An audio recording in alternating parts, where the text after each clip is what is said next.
Alrighty then, so good morning, good evening, good afternoon, folks. Name's Jake Kelvin, welcome back to the program, and today we're taking a look at the 2015 Argentine neo-giallo, Francesca, from director Luciano Onetti, who many people in this new weird wave of neo-giallo films will probably recognize not just for this film, but also for his first, Deep Sleep, or, if I'm correct, Sonno Profondo was the title.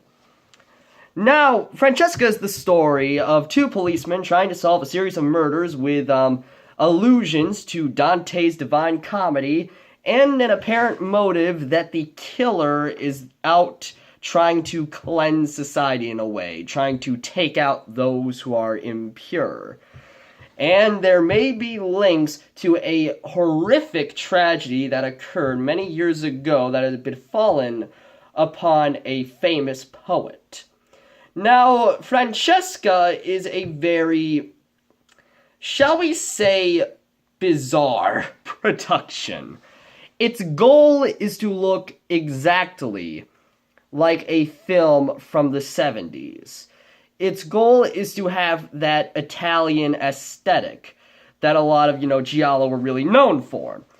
And with Francesca, what you get out of this film is just something that is both fascinating, satisfying, and yet not quite so satisfying. Let's talk about the good. The story itself is very much a conventional giallo in many respects that is also kind of an illusion in many respects. A lot of this feels like a connection to Deep Red, and it doesn't help that I was watching this as part of a marathon of giallo. I brought this up on Twitter, in which I went from Forbidden Photos of a Lady Above Suspicion from Luciano Ercoli in 1971, Dario Argento's masterpiece, Deep Red, from 1975, Francesca, and then, I think also another 71 film, Luigi Bazzoni's The Fifth Chord with Franco Nero. Now, Francesca, what I had watched after, getting shocked once more by Argento's Deep Red. And honestly, I love Deep Red. Deep Red's a brilliant masterpiece, and I'll get to talking about it sooner than later. But Francesca, I noticed certain similarities. The idea of a death within a family that was a prominent theme in Deep Red, through, of course, the famous freaky illustration in, the abandoned house and whatnot. But with Francesca, it was also very much more in the sleazier style of, say, a Martino or a Fulci film. Whereas, Argento's Deep Red was Baroque beyond reproach. On its own merits, though, Francesca is an absolute fun watch. It's everything you'd want out of giallo. Strange imagery, a labyrinthine plot, the killer's motivations are revealed, and they're revealed visually, which is actually pretty impressive and pretty rare, considering how a lot of gialli have these big, exposition dumps near the ends of their film, in which the killer is revealed, and then you're like going, I wasn't expecting you! And then all of a sudden they explain themselves and then get brutally killed.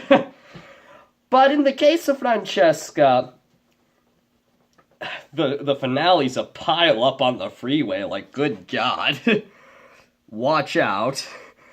But screenplay-wise, this is a script very much designed for the medium of film. It's a script in which dialogue is explanatory, but lines are few and far between. There isn't a lot of talking in this film. There's a lot of action. It's a very visual film. And the dialogue that does occur is basically trying to explain what on earth just happened. And it never feels forced, which is also very nice. And odd, considering how it's paying homage to, a genre of exploitation cinema. And, exploitation cinema hasn't always been the most, shall we say, eloquent in their scripts. Now, since it's a very visual film, you might as well start talking about cinematography and the like. This is going to be a bit of a pain.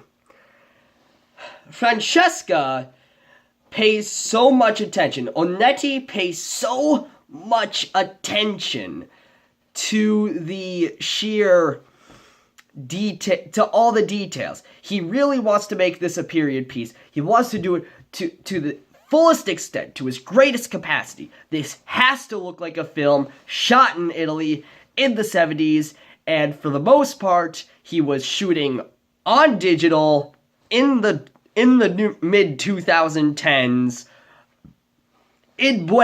I don't even think it's Buenos Aires, but in Argentina. The only Italian influence is the fact that the entire film was dubbed in Italian. Everything was essentially dubbed in Italian by, I think, only 2 actors. But that's the only Italian influence, outside of course, wanting to make this look like an Italian film, set in the 70s. And all those period details are so brilliantly handled, so brilliantly conceived. The film is shot very much in that 70s style. The camera angles, the lighting setups, the avant-garde technique and approach. Onetti's editing is pretty sharp as well, with a lot of, sharp juxtapositions, a lot of very tight, prickly sort of editing as, a long, drawn-out piece of music plays, which Onetti also wrote the score for this film, so golf clap for you, man, for happening to pull a John Carpenter, for lack of a better word. A John Carpenter to Kurosawa all in one film. Congrats, man. But there's one thing that betrays the film. Behind the pretty well-handled film grain filter, the period accurate font, actually, I like the credits for this film. It's very slick and very much in the, style of Italian exploitation cinema in the 70s. The problem with the film's cinematography is frame rates. This film at times looks like it was shot on video, as in, live-to-tape video from the 50s and 60s, with that, weird ghosting that occurs with such high frame rates.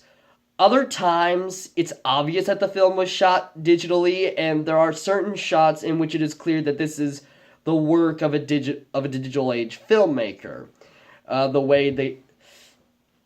This is such a weird thing to say, but sometimes the shaky cam is what gives it away.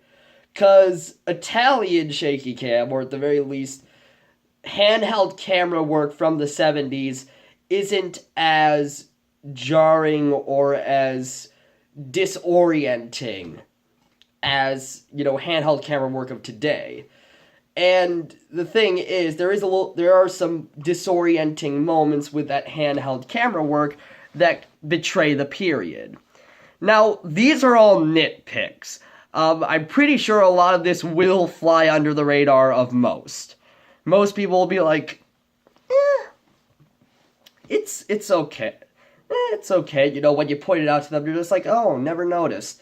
So, these are nitpicks, but I feel that next time Onetti goes forth into this homage style, I highly recommend he pays closer attention to the frame rates of his shots, because that inconsistency is about the only thing that killed immersion for me.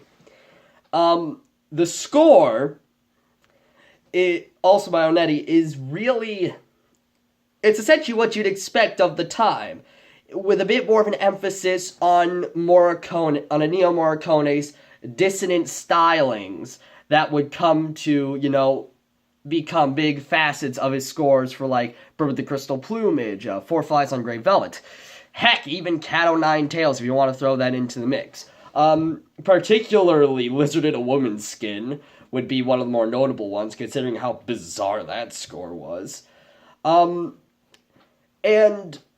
the way Onetti composes, this is another one of the things that just kind of was iffy for me. A lot of it was in that Morricone style, and I really did dig a lot of it. But sometimes he also had the same problem that Morricone's ambitious, avant-garde, dissonant, approach had, which is essentially overkill. And that's not necessarily like the issue with like Suspiria, in which your senses are supposed to be overwhelmed to the point where you're now freaked out, you're looking around everywhere, you're scared out of your wits.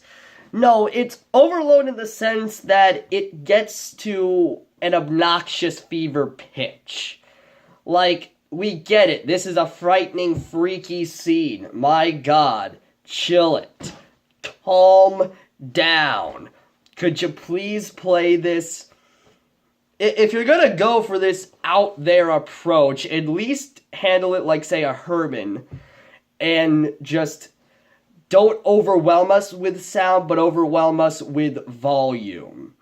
Give us a strong, streamlined composition, but it punches, it has bite, it has edge, it just doesn't start throwing crap at you. But all in all, the score works to the film's advantage and also enhances the period immersion. So the thing is, if it wasn't for the frame rate, if it wasn't for the constant, now we're shooting on tape, now we're shooting on digital, if it wasn't for that change in, visual consistency, this film is essentially as perfect as you can get. I would hold this up as a standard for what homage films should be. Strip away the postmodern approach. Don't go for ironic variants on, or, any of that comedic crap. My idea for an homage film is a film like Francesca. A film that is not just paying tribute to a genre, but is a film of that genre. Francesca is not just a neo-giallo, it's a giallo. It is a pure, unadulterated giallo that is only thwarted by the time it was made in. That's it. Highly recommend this for giallo fans, for fans who are interested in exploring the realms of the neo-giallo. But all in all, this is probably one of the strongest homage films I've had the blessing of watching. I recommend it to you. I recommend it to people who like giallo, who are interested in seeing what is up with the genre lately. What's new and what's hip with the kids. Essentially, what is the latest stuff you can get out of this genre. But all in all, a downright delightful homage film with a clever, visually told story with an extreme, a neurotic attention to detail that I can't admire enough. Hope you guys liked this. Sorry it's coming out on a Sunday rather than the regular Saturday, but I was a little tired. Every Friday, so I can get some work done, I do these long, all-night marathons, and let's just say that one took the wind out of me for once. But hope you all enjoy this, as usual. If you liked the review, if you liked my wonderfully incoherent rambling, please like, share, comment, subscribe, and all that good stuff. And I will, of course, see you all guys later. Peace.